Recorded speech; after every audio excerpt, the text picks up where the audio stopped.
Angkatan bersenjata Rusia melakukan operasi penyerangan terhadap benteng tentara Ukraina di Avdiivka. Tembakan amunisi dan senapan diluncurkan dari berbagai sisi demi mengepung benteng. Serangan diluncurkan dari jarak jauh dan diklaim sukses oleh Rusia.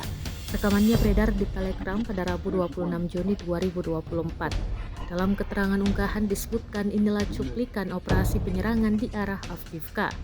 Usai diberondong peluru, pasukan Ukraina mengeram dan mencoba mencegah benteng mereka ditembus.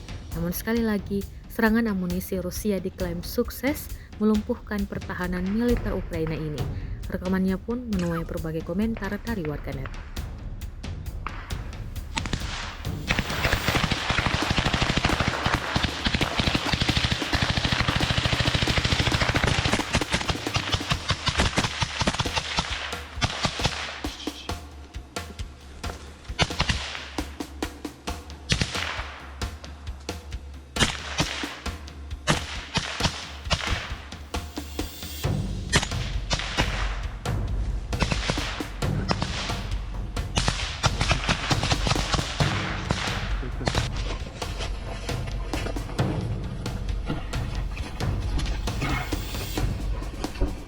Еще раз.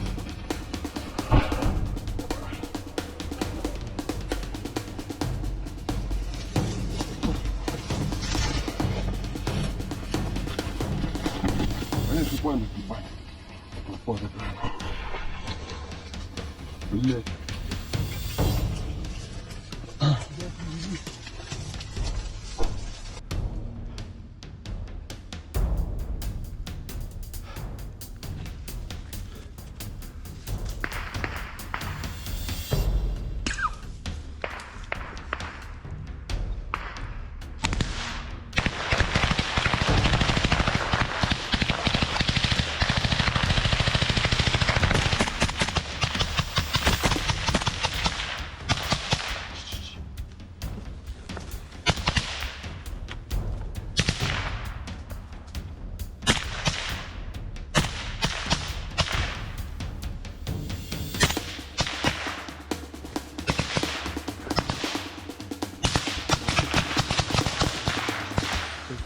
Download Tribun X sekarang, menghadirkan lokal menjadi Indonesia.